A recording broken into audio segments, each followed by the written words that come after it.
Muito boa tarde a todos, senhoras e senhores deputados. Cumprimento particularmente o Sr. Procurador-Geral Adjunto, Sr. Dr. António Coluni. Teremos a audição em que nos apresentará o relatório de atividades do Membro Nacional de Portugal no Eurojust 2021. A grelha já foi distribuída pelos grupos parlamentares. Teremos uma exposição inicial do Sr. Procurador-Geral Adjunto de 15 minutos, segue-se uma ronda de 4 minutos e 2 para os deputados únicos e depois terá a palavra final por 15 minutos para responder às questões postas. Renovando os agradecimentos, Sr. Procurador-Geral Adjunto, dou-lhe a palavra. Muito obrigado. Em primeiro lugar, queria agradecer ao Sr. Presidente, e aos Srs. Deputados a paciência para maturar mais uma vez. É uma prática que já vem ao longo de anos, mas que eu entendo que deve continuar a manter-se. Penso que uma relação entre os órgãos de justiça e os órgãos de poder político é fundamental e não deve haver separações estritas nestas matérias. E, portanto, agradecia, de facto, esta vossa disponibilidade que sempre tem demonstrado. Eu iria intervir em vários pontos. Em primeiro lugar, demonstrando ou tentando apelar para a reflexão sobre a gradual evolução do sistema de justiça da União Europeia no sentido de uma maior centralização e federalização das justiças. E há, de facto, um caminho que vem sendo percorrido que aponta nesse sentido. Muitas vezes esse caminho baseia-se apenas em argumentos de natureza técnica e de eficiência e eficácia, mas traduz um pouco mais do que isso e, portanto, deveria, em meu entender, merecer uma apreciação mais cuidadosa, talvez, dos diversos membros, dos diversos órgãos do poder político, no sentido de perceber o que é que por trás de algumas medidas que têm uma aparente feição estritamente técnica e até de eficiência, e ganhos de eficiência, têm algo mais e se reproduzem algo mais na legislação nacional.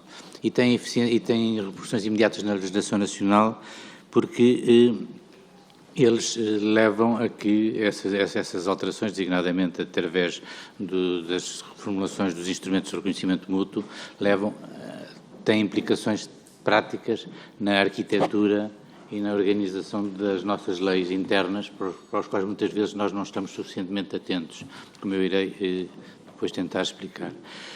Esta evolução tem sido também coadjuvada pela intervenção do Tribunal de Justiça da União Europeia, que tem feito um recorte de tais instrumentos de molde um pouco lateral às próprias orientações dos órgãos políticos da União Europeia e introduzido por via pretoriana autênticas reformas nos sistemas nacionais, por exemplo, no que diz respeito ao mandato de detenção europeu e agora, mais recentemente, à decisão europeia de investigação, impondo. Não estou aqui a fazer nenhum juízo de valor, eu penso que certamente, em alguns destes casos até bem, que, por exemplo, o mandato de detenção europeu deva ser sempre emitido por um juiz, porque é uma decorrência do mandato de detenção nacional, sendo que na nossa legislação o mandato de detenção nacional também não é obrigatoriamente emitido por um juiz e, portanto, são questões que já aqui abordámos há um ano, mas que nós temos vindo a responder, Portugal tem vindo a responder, as nossas autoridades têm vindo a responder, dizendo que, na prática, inventamos uma solução que é pedir aos juízes de instrução para emitirem os mandatos de detenção europeus ou o prévio mandato de detenção nacional, só quando é para uso interno não o fazemos, mas como o mandato de detenção europeu decorre necessariamente da emissão do mandato de detenção nacional, nós continuamos a não ter no nosso Código de Processo Penal uma norma que diga que compete aos juízes de instrução a emissão de mandatos de detenção. E isto pode criar em qualquer momento um desentendimento, basta haver um juiz de instrução que se diga de um momento para o outro que não quer emitir o mandato de detenção porque não está na sua competência legal no nosso Código essa emissão e que temos um problema para resolver. Portanto, outros países já alteraram a sua legislação, e nós estamos neste momento naquela nossa tradicional técnica da boa vontade que tem resultado e até agora e tem resultado bem, mas pode um dia não resultar e de qualquer maneira isto iria merecer a nossa atenção, tanto mais que o Tribunal de Justiça da União Europeia não se deteve apenas no que diz respeito ao mandato de detenção europeu, ultimamente também se dedicou à decisão europeia de investigação e designadamente à decisão há possibilidade de existência de recurso de uma decisão de emissão de uma decisão europeia de investigação para a inquisição, por exemplo, de testemunhas através de videoconferência, matéria que não está prevista na nossa legislação. Portanto, há, um conjunto de evoluções que são introduzidas pela Jurisprudência do Tribunal de Justiça da União Europeia que nós devemos estar atentos e devemos acompanhar do ponto de vista da nossa política legislativa interna, que me parece importante e que o Parlamento tome nota e tome conhecimento dessas evoluções. Já não falando das alterações que foram introduzidas ao regulamento do Eurojust e, mais ainda, às regras de procedimento e à tentativa que se desenvolve agora de protagonizar uma discussão em torno da possibilidade de iniciativa do próprio Colégio de Membros da Eurojust poder tomar a iniciativa de abrir casos a nível nacional, isto é, em vez de serem só as autoridades nacionais e os membros nacionais que têm a possibilidade de abrir casos no âmbito da Eurojust, discute-se, embora não se tenha chegado até agora a nenhuma conclusão, a possibilidade de o Colégio, por iniciativa própria, abrir casos que são atribuídos a um gabinete nacional para que o desenvolva como se fosse uma autoridade nacional a pedir ao gabinete nacional que abra um caso com vista à cooperação judiciária. Portanto, há toda uma evolução paulatina, gradual, no sentido de uma maior centralização das competências da União Europeia e, por outro lado, da própria, isso é uma opinião minha, de alguma federalização da Justiça Europeia, para a qual devemos estar atentos, até na medida em que ela tem implicação na nossa legislação cotidiana e com a qual temos de lidar. Uma outra questão que gostaria de abordar seria a questão das plataformas digitais e dos sistemas digitais que estão a ser implementados neste momento pela União Europeia, designadamente o chamado e-Codex EDES. Esta plataforma, que é muito útil na transmissão direta de documentos entre autoridades judiciárias dos diferentes países, falhou, no entanto, uma questão técnica que é a sua ligação com a Eurojust. E ao falhar essa ligação com a Eurojust, impossibilita de alguma forma, caso venha a ser obrigatório no futuro utilizar essa plataforma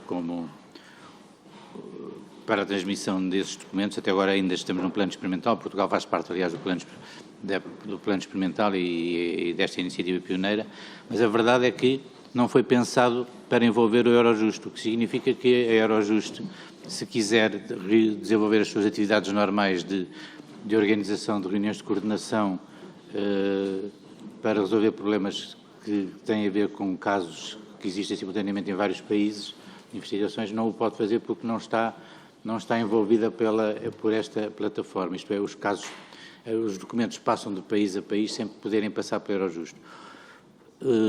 Por iniciativa do nosso gabinete, mas com a ajuda importantíssima de um colega português que está a trabalhar na PGR, o Dr. Carlos Pinho, foi possível inventar uma solução técnica que possa ajudar a isto à boa maneira portuguesa e, neste momento, este colega foi já chamado pela Direção-Geral de Justiça da União Europeia para apresentar o seu projeto, que, de facto, poderá, de alguma maneira e provisoriamente, ir resolvendo estas questões, mas exige-se, em todo o caso, que quer o nosso Governo, quer a Assembleia, neste aspecto, possam estar atentos a este problema, porque podemos, de um momento para o outro, se tornarmos obrigatória a transmissão de todos os documentos por via desta plataforma, o que me parece lógico para o seu desenvolvimento, bloquearmos completamente o funcionamento do Eurojust, porque deixa de haver correlação entre a Eurojust e o sistema de conservação e armazenamento de dados, o CMS da Eurojust. E, portanto, este assunto é importante e acho que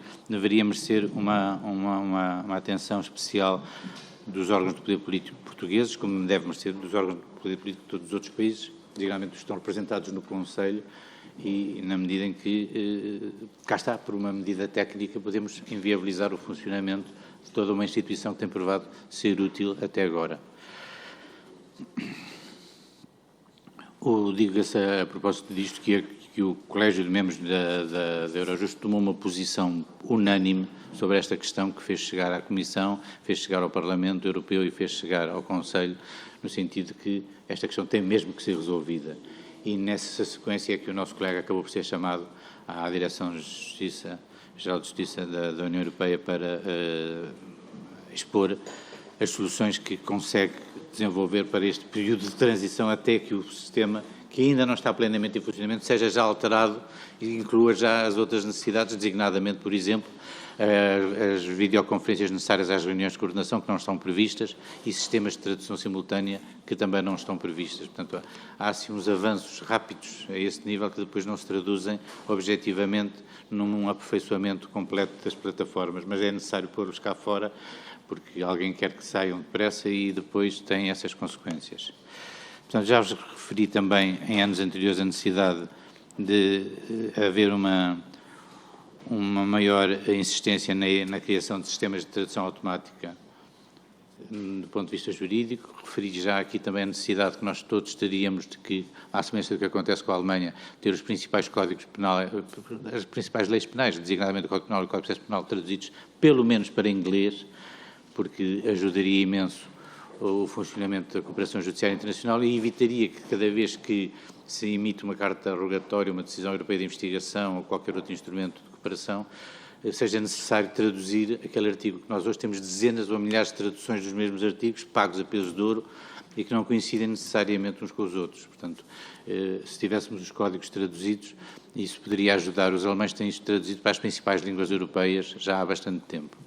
E isso ajuda bastante no desenvolvimento e na rapidez com que se conseguem finalizar os pedidos de cooperação judiciária. Portugal, o nosso gabinete participou na presidência portuguesa da União Europeia, mesmo durante o período de Covid, conseguiu-se desenvolver um conjunto de iniciativas com o apoio da Embaixada Portuguesa e, designadamente, quer com o apoio do governo português e através de um programa em que Portugal e Espanha trabalham conjuntamente, chamado El Pacto, foi possível incluir no leque de países prioritários para a concretização de acordos de cooperação com a União Europeia, quer a Argentina, quer o Brasil, quer a Colômbia. Portanto, havia uma reação inicial bastante grande à inclusão de países da América Latina no leque de países escolhidos para a cooperação judiciária, para serem eleitos como parceiros essenciais para a cooperação judiciária europeia. O foco era muito na Europa de Leste, muito nos Balcãs, e, portanto, tudo que era América Latina e Mediterrâneo Sul era esquecido. Pelo menos no que diz respeito à América Latina, foi possível incluir 3 países e isso deve-se, em parte, por um lado, ao trabalho que desenvolvemos, o nosso gabinete desenvolveu junto do programa El Pacto, e, por outro lado, à unidade de missão que no Ministério da Justiça funcionou neste aspecto e que levou, de facto, a União Europeia a escolher estes 3 países como países prioritários.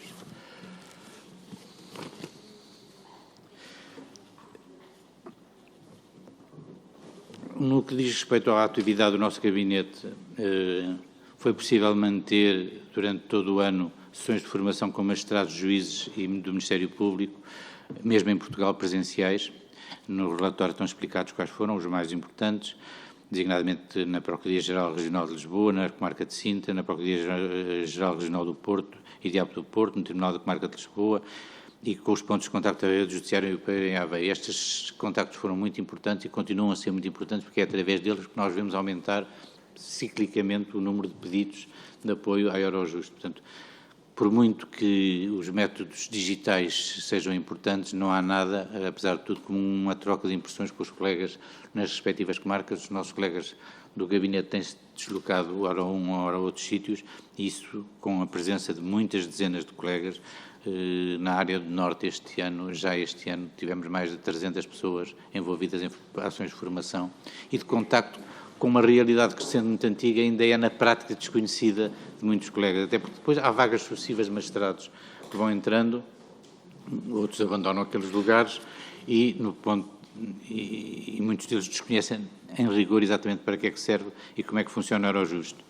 Mas a questão tem vindo a ser dirimida através destes contactos periódicos que nós vamos desenvolvendo com os colegas. Temos um plano pelo qual vamos percorrendo o país, quer pelo litoral, quer pelo interior, quer pelos grandes centros, onde vamos divulgando as potencialidades e as facilidades que a Eurojust oferece aos colegas no âmbito da cooperação judiciária.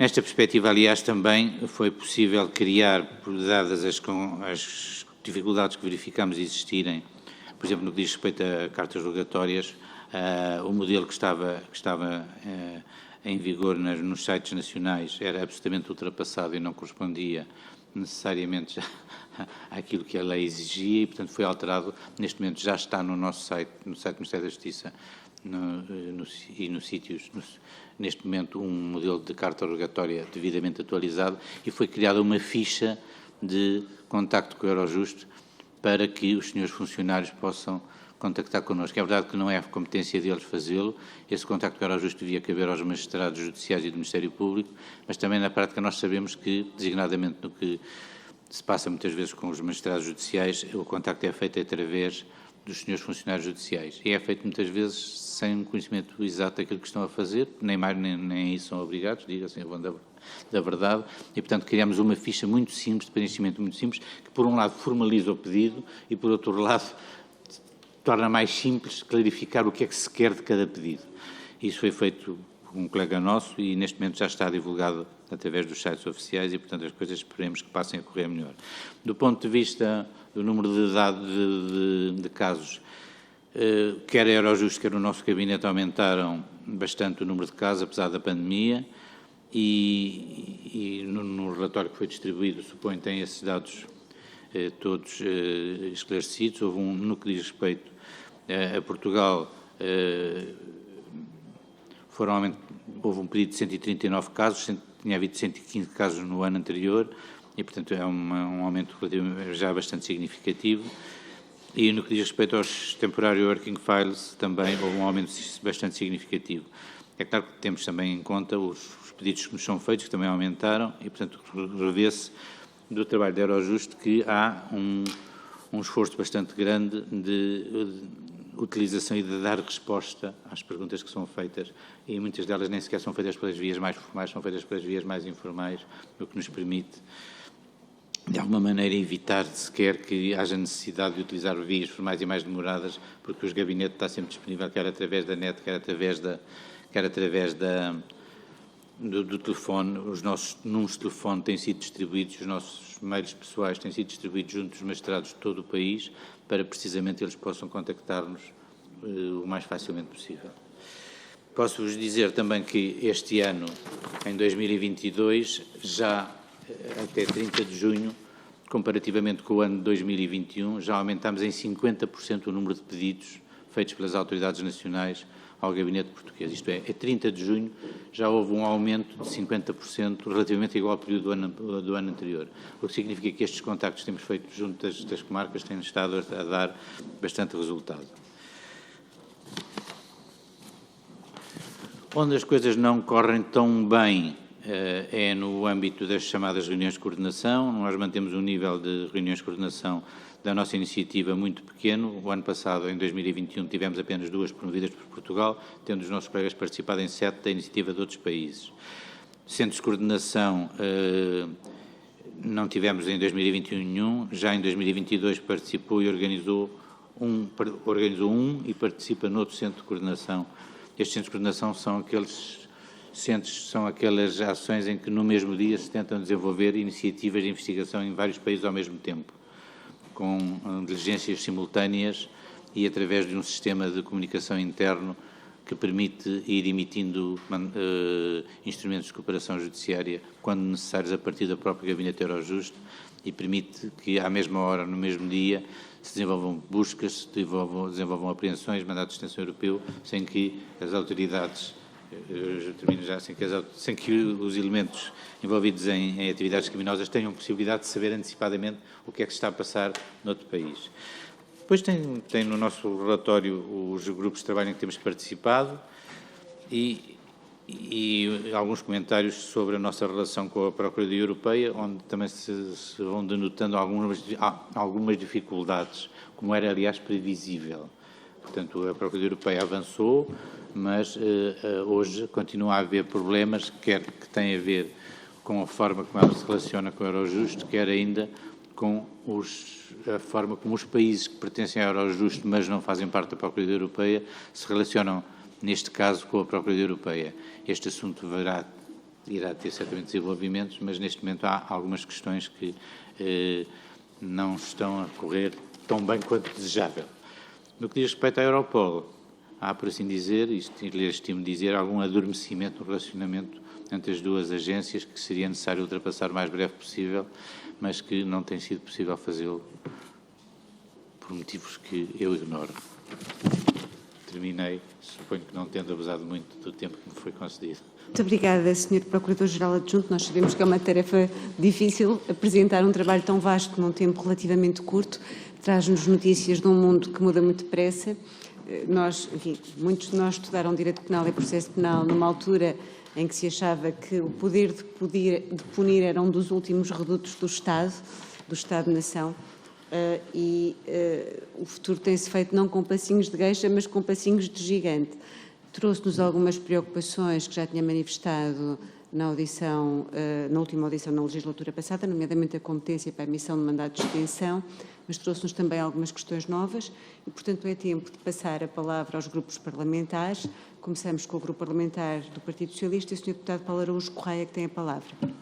Muito obrigado, Sr. Presidente. Sra. Presidente, senhoras e senhores deputados, começo por cumprimentar naturalmente o Sr. Procurador-Geral Adjunto, Dr. António Coluni, e agradecer-lhe a forma clara, precisa e detalhada como apresentou aqui o relatório, as conclusões principais do relatório, aliás, como já resultava do próprio relatório. Depois de dizer-lhe que é com satisfação que registámos, não obstante todos os constrangimentos que foram muitos colocados pelo fenómeno epidemiológico Covid-19, que obrigaram inclusive ao encerramento dos serviços presenciais de muitos tribunais, de muitas procuradorias, que a verdade é que o Eurojust, de uma forma geral, consegue um aumento de 15% dos novos casos. Registar também com agrado o trabalho que a presidência portuguesa conseguiu fazer em articulação, naturalmente, com o Gabinete Nacional e com o Governo no estabelecimento do El Pacto, porque nós sabemos que é importante trazer Estados não membros para esta cooperação e registramos também com agrado que uma parte significativa deste novo aumento de 15% é também relativa a casos de Estados não membros, o que diz bem da importância deste El Pacto que foi conseguido durante a presidência portuguesa. Depois dizer ainda que vemos ainda com maior agrado que o nosso Gabinete Nacional também verificou um aumento dos novos casos de cerca de 17%. E no relatório de 2021 é ainda feita uma referência que não constava no relatório de 2020, que haverá, na ótica do Gabinete Nacional, uma maior sensibilização dos magistrados nacionais para a atualização das facilidades que estão disponíveis através dos gabinetes nacionais da Eurojust. E já que foi dizendo da importância das ações de formação, e verificamos que no relatório de 2021 foram feitas diversas ações de formação que potenciam e sensibilizam os magistrados, mas é feita também referência à integração no Gabinete Nacional de uma juiz de Direito, a doutora, para estar aqui a precisar, a doutora Ana Wallis de Carvalho, e diz que através do Conselho Superior da Magistratura enviou diversas notas dirigidas à Magistratura Nacional e que isso permitiu também um aumento da sensibilização. Por isso, as primeiras questões que eu gostaria de lhe colocar é se, uma vez develado ou quase develado o fenómeno epidemiológico Covid-19, se veria como interessante e pertinente o reforço das ações de formação presenciais. Eu sei que já fizeram algumas presenciais mesmo em época de Covid, e seria tendo em conta o destaque que é dado à importância da integração do juiz de direito no Conselho e do benefício do Conselho, do Gabinete e do benefício todo para o Gabinete desta integração, seríamos de pensarmos em novos gabinetes a constituir, termos sempre o cuidado de se incluir um juiz de direito, tendo em conta a mais-valia que parece ter significado para o desenvolvimento dos trabalhos. Depois, uma questão que, infelizmente, já não é propriamente nova, resulta dos relatórios anteriores, que é a questão mesmo das plataformas digitais. No relatório é mencionada a importância das mesmas, e não há dúvidas nenhumas quanto a isso. Então, durante estes anos de dificuldades de tramitação física do processo de realização de diligências provocadas pelo Covid-19, ficou evidente mais do que nunca da importância dessa digitalização, mas é também registado que há umas dificuldades de compatibilização com os sistemas utilizados pela Eurojust e os sistemas depois das plataformas nacionais. E a pergunta que eu colocava era se, na sua experiência, uma vez que já ocupa este cargo há vários anos, têm sido dado passos no sentido de conseguirmos alcançar essa compatibilização, e o que é que poderia ser feito no sentido de agilizarmos a mesma. Depois falava também no relatório, algures, nas suas passagens, no Sistema Nacional de Coordenação da Eurojust. e notava alguma constatação que do subscritor do relatório, que este Sistema Nacional não estará a ter a eficácia que seria desejável. E que era necessário até fazermos aqui uma reflexão conjunta relativamente ao funcionamento deste sistema. E a pergunta que lhe deixava, até para nos auxiliar aqui neste processo de reflexão que teremos que fazer na Assembleia da República, qual é que deveria ser o seu papel, a sua composição, que alterações é que seriam pertinentes, no fundo, para auxiliar o melhor desempenho do seu trabalho. E termino renovando os nossos agradecimentos pela sua presença aqui, pelo trabalho que vem desenvolvendo ao longo dos anos no Gabinete Nacional e desejando-lhe o maior sucesso e maiores felicidades para o desempenho das suas funções. Muito obrigado. Muito obrigada, Sr. Deputado, também pelo cumprimento escrupuloso do tempo. Senhora Deputada Ofélia Ramos, tem a palavra. Obrigada, Sr. Presidente. Senhores Deputados, começo naturalmente por cumprimentar em nome do Grupo Parlamentar do PSD o Sr. Procurador-Geral Adjunto, António Cluny, cujo trabalho tem vindo a ser acompanhado de perto por esta Comissão, aproveitando também por saudar a sua preocupação em prestar contas todos os anos do trabalho realizado a esta Comissão. Aproveito também para agradecer a apresentação do relatório de atividades referente a 2021, o qual nas suas 28 páginas descreve exaustivamente as atividades realizadas na Eurojust em 2021 e, de facto, contém um conjunto de observações e comentários que merecem a nossa melhor atenção e, até diria, reflexão. Do relatório apresentado é manifesto que, não obstante as restrições da pandemia durante 2021, a atividade da Eurojust continuou uma trajetória ascendente, registando um aumento do número de casos de cooperação judiciária entre as autoridades nacionais, em concreto de 17%, face ao ano anterior, o que é bastante positivo pela importância que este trabalho representa no combate ao terrorismo e à criminalidade grave e organizada. Registramos também com satisfação que no 20º aniversário da Eurojust, que é assinalado este ano, o balanço do trabalho realizado é claramente positivo, como dá nota o relatório, aliás, anual da Eurojust de 2021, mas, de facto, para que esta trajetória ascendente continue, será com certeza necessário afinar alguns aspectos para garantir uma melhor e almejada cooperação judiciária. E neste contexto gostaria de colocar algumas questões que eu julgo que sejam pertinentes.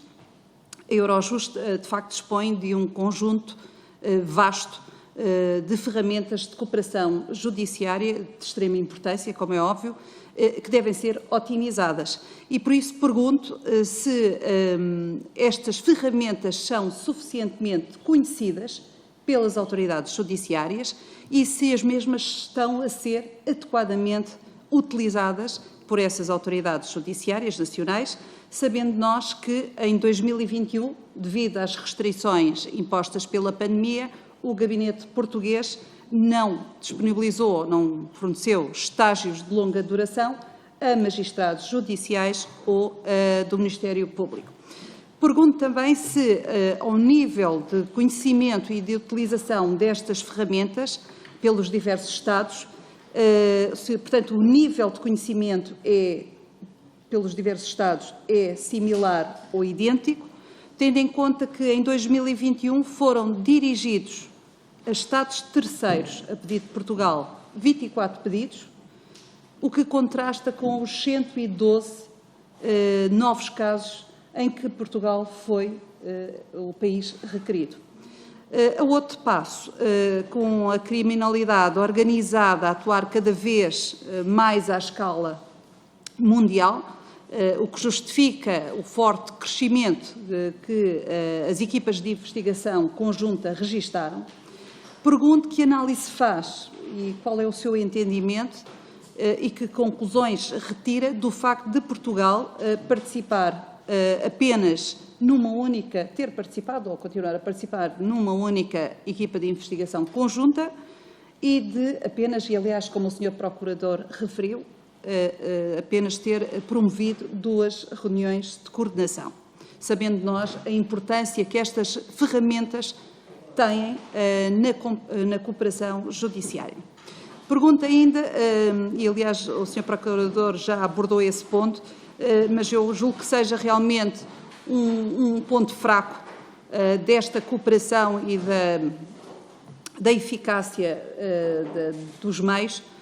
Pergunto que diligências efetivamente foram feitas ou que estão a ser feitas para melhorar a rede de contactos judiciais nas comarcas, sabendo nós que grande parte das tarefas e funções são desempenhadas por funcionários judiciais que não têm a habilitação, o conhecimento, nem lhes é exigível tal conhecimento, não dispõem de formação adequada para resolver os problemas e responder adequadamente aos pedidos formulados.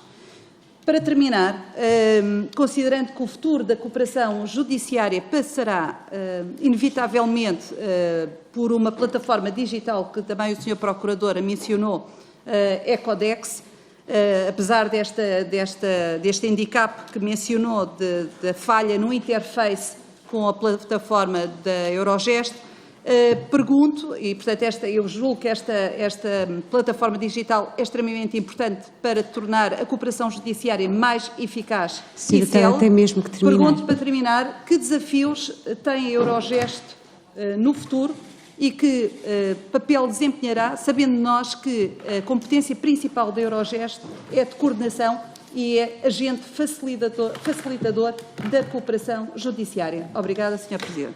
Muito obrigada, Sra. Deputada. Passamos ao Grupo Parlamentar da Iniciativa Liberal, Sra. Deputada Patrícia Gil Vaz. Obrigada, Sra. Presidente. Cumprimento o excelentíssimo Sr. Procurador-Geral Adjunto e cumprimento também os restantes deputados. A Iniciativa Liberal começa por agradecer todo o seu esforço enquanto membro nacional e representante do país junto da Eurojust e agradecemos também o envio deste relatório que estamos hoje aqui a discutir e a analisar, relativo ao ano 2021 e que será certamente um excelente documento para as diversas forças políticas aferirem das necessidades e do funcionamento não só do gabinete português, mas também da Eurojust. No relatório podemos ler algumas críticas, uma crítica tendencial ao abandono ao nível dos recursos humanos e materiais dos gabinetes nacionais, enquanto representantes das autoridades judiciais dos diferentes países. A constatação é feita um pouco do modo global, mas gostaríamos de nos focar aqui nesta questão para o gabinete português. Por isso que gostava de colocar a questão ao Sr. Procurador-Geral, se considera que o investimento do Estado português no Gabinete Nacional, junto da Eurojust, tem sido suficiente. Outros dos problemas identificados e que podem atingir todas as partes envolvidas e implicar também uma deficiente execução das garantias de defesa dos arguidos, prende-se com o facto da inexistência e acessibilidade a instrumentos comuns de tradução jurídica, como referiu também na sua intervenção inicial. A nível interno, existem algumas dificuldades de efetivação do disposto no artigo 92 do Código de Processo Penal, pelo que o problema linguístico é comum à Eurojust e à jurisdição nacional. Por isso, gostava de perceber se deve ser recomendado ao Governo que apresente uma tradução do nosso quadro legal mais relevante. Por último, não podemos deixar de notar alguma preocupação com o afirmado no relatório relativamente à inexistência de uma plataforma segura para o intercâmbio de informações digitais, dado que o SMIP foi pensado exclusivamente para a utilização interna do Ministério Público Português. São em causa problemas informáticos, compatibilidade que também se verificam na tecnologia das videochamadas. Dadas as graves consequências que podem advir do extravio das informações digitais, o que é que pode o Estado português fazer para solucionar estes problemas?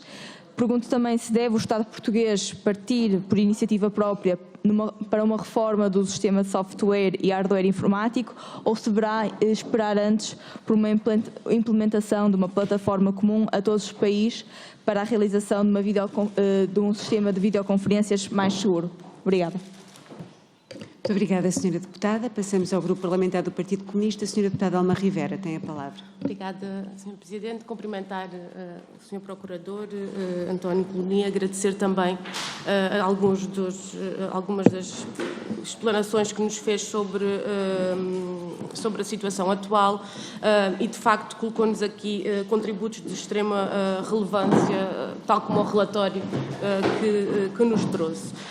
Como é conhecido, a nós, PCP, preocupa-nos, de facto, o enfraquecimento do controle democrático e jurisdicional que resulta do projeto que nós classificamos como de integração capitalista, mas também federalista, ao concentrarem-se em estruturas supranacionais, mais poderes, mais competências, em esferas de soberania nacional. E, portanto, essa, de facto, é uma preocupação que temos e já leia. Algumas das questões que gostaríamos que pudesse explanar mais aprofundadamente já foram aqui colocadas, já de facto questões ao nível também dos meios existentes, ao nível dos gabinetes nacionais, do Gabinete Nacional Português, neste caso, mas queria focar-me em dois aspectos que nos parecem significativos aqui do relatório e que nos merecem atenção. Um deles tem a ver precisamente com a questão das traduções e da capacidade que há ou não há por parte do Ministério da Justiça e depois de toda a esfera da Justiça de garantir um quadro ou um efetivo em áreas tão especializadas como estas e, portanto, sabemos as dificuldades que isso encerra e, portanto, até apresentámos recentemente até uma proposta, um projeto exatamente no sentido de ter um quadro, uma bolsa de tradutores estável, fixa, para as diferentes necessidades, porque entendemos que, especialmente em matérias desta especialização, isso ser absolutamente fundamentais. Depois, uma outra questão que gostaríamos que se pudesse desenvolver, que é uma ideia que aqui nos traz de que coloca que a entrada em vigor do novo regulamento da Eurojust e principalmente das regras de procedimento entretanto aprovadas e outras orientações devem suscitar uma análise político-jurídica aprofundada sobre a adequação de alguns destes aspectos à nossa Constituição e à legislação processual portuguesa. Isso parece-nos uma questão de extrema, de central relevância e pedíamos que desenvolvesse essa ideia, que também nos pudesse ajudar a perceber de que forma podemos contribuir neste sentido. Muito obrigada. Muito obrigada, Sra. Deputada. Sr. Deputado Rui Tavares, faça favor. Muito obrigado, Sra. Presidente. Boa tarde a todas e a todos e, em especial, ao Sr. Procurador António Coluni. Eu gostaria de fazer uma pergunta mais geral em relação às tendências atuais e futuras da cooperação em matéria judicial na União Europeia e também à evolução daquilo a que se costuma chamar de direito criminal europeu. Em particular, gostaria de saber se existe alguma ligação igual ou alguma cooperação com a cooperação reforçada para a Procuradoria-Geral da União, ou EPPO, European Public Prosecutor Office, e com, no fundo, a sua estrutura delegada e distribuída pelos Estados-membros que fazem parte dessa cooperação reforçada por parte do Eurojust. E, portanto, esta seria a minha pergunta principal. Uma pergunta, no fundo, associada a esta, tem a ver com, a partir da sua experiência, o que é que acha que faz falta na União Europeia, e aqui há diferença natural e ideológica e assumida com a minha vizinha do lado, a nossa colega deputada Alma Rivera, e eu creio que qualquer união de Estados que tenham um princípio de confiança mútua até para a subsistência do mercado interno precisam de ter cooperação judicial, e essa cooperação judicial ela é bilateral, é também multilateral e tem elementos supranacionais que não só não me oferecem grandes reservas, como acho que são essenciais, ou então não conseguimos ter uma União Europeia que seja uma união de direito. Do ponto de vista do que falta à União Europeia para reforçar esses laços, o que é que acha que deveria, do ponto de vista institucional ou em eventual sede de revisão dos tratados, ser o caminho a seguir? Muito obrigado. Muito obrigada, Sr. Deputado. E chegamos assim ao final desta ronda de questões. Devolvo a palavra ao Sr. Procurador-Geral Adjunto, que dispõe ainda de 15 minutos. Obrigado, Sr. Presidente. São muitas as perguntas, vamos ver se consigo, de alguma maneira, dar resposta a todas. Quanto à continuação da formação, o Gabinete este ano já fez imensas ações de formação no país. Esteve, por exemplo, em Bragança, esteve em Loures, esteve em Castelo Branco, esteve em Viana do Castelo, assim que me recordo assim muito rapidamente, e já conseguiu só aí desenvolver Portanto, nós continuamos disponíveis para toda essa formação junto dos colegas, sendo que, de facto, a formação presencial, a presença das pessoas junto dos colegas, que estão muitas vezes distantes de tudo, é diferente do que convidar pessoas que estão martirizadas por videoconferências, webinars, etc, etc. Não é a mesma coisa, efetivamente, a presença física e pessoal e a possibilidade de discutir, porque permite também discutir muitas vezes a resolução de casos concretos que os colegas têm em mão e que não querem fazê-lo por deixar registro das perguntas que estão a fazer e que às vezes significa necessariamente algum afastamento das problemáticas, mas isto prova também que se devia insistir mais no Centro de Estudos Judiciários na formação, nesta área de formação, que me parece um pouco deixada de lado nos últimos tempos. E, portanto, acho que isto tinha que ser feito não numa base estritamente teórica, mas a partir da análise casuística dos problemas que vão sendo suscitados, designadamente, mas não só na Eurojust. E, portanto, há todo um trabalho aí que pode ser feito a partir de conjugação de esforços entre as instituições que existem já no país.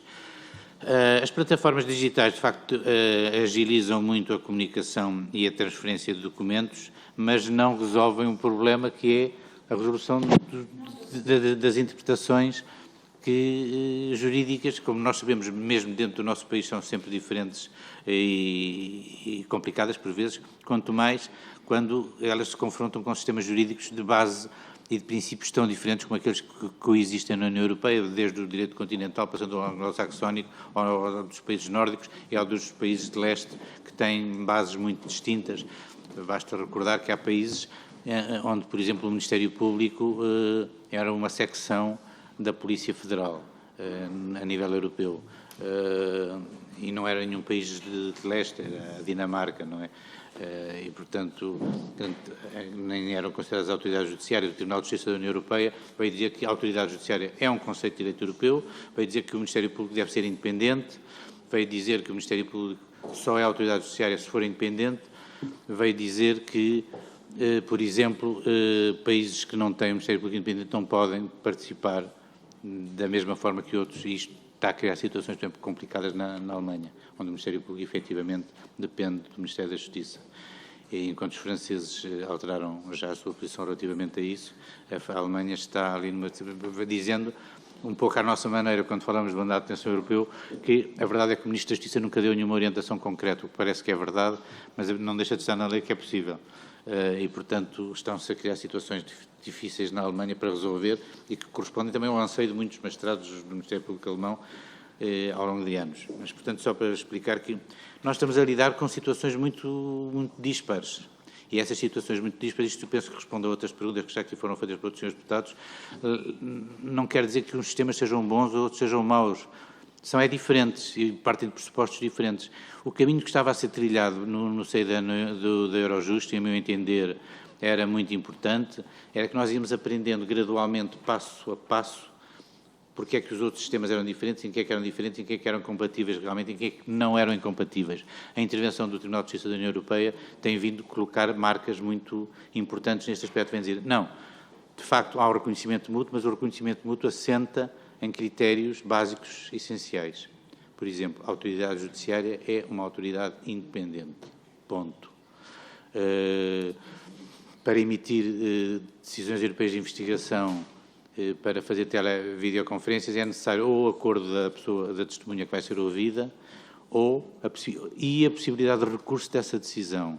E, portanto, o Tribunal de Justiça da União Europeia tem vindo a colocar os sistemas nacionais perante os problemas que realmente o sistema de reconhecimento mútuo efetivamente construiu, porque o sistema de reconhecimento mútuo é uma aquisição importante para o desenvolvimento e a cooperação judiciária europeia, mas assenta como o Tribunal de Justiça da União Europeia tem vindo a referir, numa certa utopia que depois é preciso ir limando de maneira a construir, a partir de conceitos que o Tribunal tem vindo a desenvolver. O problema é que o Tribunal, ao desenvolver os conceitos, como qualquer Tribunal, isto não vejam nisto uma crítica ao Tribunal de Justiça da União Europeia, falo casuisticamente.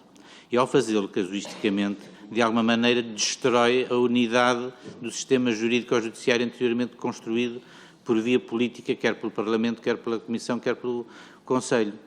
E, portanto, estamos aqui numa fase intermédia em que não sabemos muito bem para onde caminhamos, porque os órgãos políticos da União Europeia decidem de uma determinada maneira com base num determinado pressuposto e o Tribunal vai dizer, não, desculpem, esse pressuposto não existe. E, portanto, estamos a entrar em situações que não são fáceis de resolver e implicam necessariamente ou um salto em frente ou um regresso a uma solução mais paulatina no caminho que estamos a fazer. O que eu lhes posso dizer é que, da minha prática, e isso eu posso afirmar, da minha prática é mais fácil, tem sido fácil aos magistrados que estão na Eurojust caminharem com alguma calma e alguma consideração pelos sistemas dos outros países, entendendo as razões históricas que levaram certos países a terem uns sistemas e não outros sistemas. E verificando que muitas vezes, mesmo que baseando-se em pressupostos diferentes, quaisquer deles têm garantias que não estão situadas no mesmo plano que as nossas, mas estão situadas num outro plano legal ou num outro plano prático do funcionamento do sistema. Forçar às vezes demasiado o sistema, isto levar-nos-ia à concepção original da professora Mireille Delmas-Marty, que dizia que devia haver um Código de Processo Penal mínimo para todos os países da União Europeia e que foi rejeitado pela União Europeia na altura. E, portanto, vamos lá por os pontos nos diz, quer dizer, ou nós caminhamos gradualmente e vamos... porque é importante, porque nós aprendemos com as soluções que os outros também trazem, quer dizer, nós não temos só que estar ali numa perspectiva de dúvida, que o reconhecimento mútuo e a confiança mútua afastariam, temos que estar ali para perceber porque é que aquilo aconteceu. Há situações históricas, situações, modelos culturais diferentes e que nos levam a situações diferentes. Portanto, o Império Austro-Húngaro não abrangeu apenas a Alemanha, a França, a Alemanha nem é em parte, mas a Áustria, a França, a Áustria abrangeu quase a Hungria, abrangeu países como a Bulgária e por aí fora, quer dizer, há uma inspiração nos sistemas austro-húngaros, daí os húngaros dizerem não perceberem porque é que lhes estão a ser pedidos que mudem os sistemas deles de Ministério Público, quando a Alemanha tem um Ministério Público que também não é independente, não é? E eles reivindicam-se do modelo austro-húngaro. Enfim, é muito complicado e, portanto, na prática isto não tem levantado grandes problemas, porque nós reconhecemos nos nossos colegas dos diversos países a honestidade e a boa vontade para colaborar com todo o rigor que lhes é possível, mas de facto os sistemas são diferentes. Quando nós falamos das possibilidades de recurso que o nosso processo penal tem, os nossos colegas de outros países ficam um bocado abismados com a quantidade de recursos que é permitido em Portugal existir, mas faz parte do nosso processo histórico, do nosso processo cultural, de garantias que foram sendo adicionadas por motivos reais, concretos, e portanto não é possível de uma assentada encontrar soluções que resolvam todos os problemas. Por isso é que existem as reuniões de coordenação. E as reuniões de coordenação, respondendo a uma das outras perguntas que aqui me foram feitas, têm essa importância fundamental, que é nós, a partir de cada um dos nossos sistemas, encontrarmos a melhor solução que melhor sirva a todos os países e efetivamente nós conseguimos encontrar essas soluções sem pôr em causa o funcionamento nem a arquitetura dos sistemas dos outros países. Portanto, encontrar essas soluções exige um esforço grande, exige um esforço de compreensão cultural e exige boa vontade e confiança mútua. E, portanto, fora disso, é-nos muito difícil trabalhar. Mas tem-se conseguido, e tanto se tem conseguido que os resultados são positivos, e isso é que é mais importante. Portanto, eu acho que nesse aspecto o Eurojust é um bom instrumento de aprendizagem das culturas existentes na Europa e de ultrapassagem de problemas. Porque só há duas soluções, ou um modelo em que propôs-se inicialmente que era de fazer um Código de Processo Penal único, básico quanto às questões essenciais, ou ir adaptando as situações. Só que agora temos, de facto, este outro problema, que é o do Tribunal de Justiça da União Europeia, que resolveu testar na prática, caso a caso, se o reconhecimento mútuo assenta em bases sólidas. E tem verificado em muitos países que não assenta em bases sólidas. Isto é, há países que não têm sistemas compatíveis com aquilo que são conceitos que o Tribunal considera já ser seus, conceitos de direito europeu, como, por exemplo, o que é uma autoridade judiciária. E, portanto, há aqui problemas que vão evoluindo e de maneira diferente. O que é que nós, por exemplo, voltando agora à questão dos estágios, que nós, de facto, aqui houve uma falha durante o ano anterior, quanto à possibilidade de fornecer estágios a magistrados portugueses, quer juízes, quer do Ministério Público, no Eurojusto. Compreende-se também em função da pandemia, não é? Havia poucos candidatos a quererem viajar e passear-se pelas instalações desertas da Eurojust, porque também havia muita gente em teletrabalho e, portanto, a realidade é que estas coisas são como são. Também ninguém queria ir e, portanto, nós deixámos de ter esses estágios, mas é importante que eles se mantenham e era importante, e agora indo respondendo à pergunta dos pontos de contacto, era importante que fosse formalizada a rede de procuradores de cooperação que já existe informalmente no país e que muito tem ajudado a resolver os problemas existentes. Nós temos uma rede de procuradores de cooperação, e aí assim responde também a outra questão que tem a ver com a questão dos magistrados judiciais, que em alguns casos é utilizado pelos juízes presidentes desses tribunais, por exemplo, no Algarve isso tem acontecido, mas noutros casos não, e portanto os juízes têm uma falha nesse aspecto, que é, não têm uma rede correspondente, nem se organizaram de maneira a utilizar a rede já existente pelo Ministério Público, que o Ministério Público dispõe e que pode facilitar, porque também não acho que tenhamos que andar a duplicar e triplicar redes, e um dos problemas do sistema de cooperação judiciária internacional é já ter instituições a mais e redes a mais e pontos de contacto a mais, e a certa altura é difícil andar a saber exatamente qual é o ponto de contacto mais adequado. Mas, portanto, nós temos uma rede de procuradores de cooperação que deveriam ser, em nosso entender, aqueles que privilegiadamente deviam receber a formação na Eurojust, mas que ainda não está formalizada. Quanto à questão da ENCS, do sistema de coordenação, é verdade que não tem funcionado muito bem em Portugal, mas não tem funcionado muito bem em Portugal nem em país nenhum da Europa. Aquilo é uma daquelas normas que foi criada, que poderia ter a sua utilidade, cá está, que tem um pensamento subjacente, que era a possibilidade da Eurojust contactar diretamente com as autoridades nacionais, à margem dos gabinetes nacionais, mas que depois a letra da lei, o regulamento Eurojust proíbe, e portanto nem sempre o que está nos considerandos nos considerandos do regulamento Eurojust é o que está transposto nos artigos do Eurojust.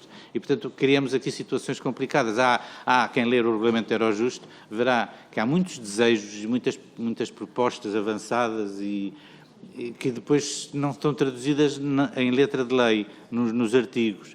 E, portanto, há uma contradição, por vezes, bastante clara entre o que se propõe nos considerandos e aquilo que está no regulamento, porque os Estados não chegaram depois a acordo sobre a forma como concretizar esses desejos. Eu penso que nós estamos a caminhar bem, estamos a caminhar lentamente bem, através de um sistema de interação cultural que a Eurojust e outras instituições como a Rede Judiciária Europeia têm feito. Penso que ir muito mais depressa pode proporcionar um grande trambolhão. E esses trambolhões começam a denotar-se através agora da jurisprudência do Tribunal de Justiça da União Europeia, que está a dizer, meus amigos, calma, reconhecimento mútuo sim, confiança mútua sim, mas assente nos mesmos princípios e nas mesmas bases. E o Tribunal de Justiça sabe nesse aspecto o que diz, porque é bastante escrupuloso na maneira como analisa os sistemas nacionais de cada país. E vai detectando que há países que, de facto, não cumprem critérios que nós ou outros, depende da situação, não estou a puxar nem a brasa à nossa sardinha, nem a denegrir outros, nós ou outros esquecemos. Por exemplo, a questão, de facto, dos mandatos de extensão europeia e de ter que ser uma autoridade, porque aquilo mudou, o próprio Tribunal de Justiça da União Europeia mudou os seus critérios, começou por dizer que o problema era não existir uma autoridade independente, para depois vir dizer que era preciso haver a possibilidade de recurso da emissão de mandato de extensão europeu, ou de controle à posteriori do mandato judicial.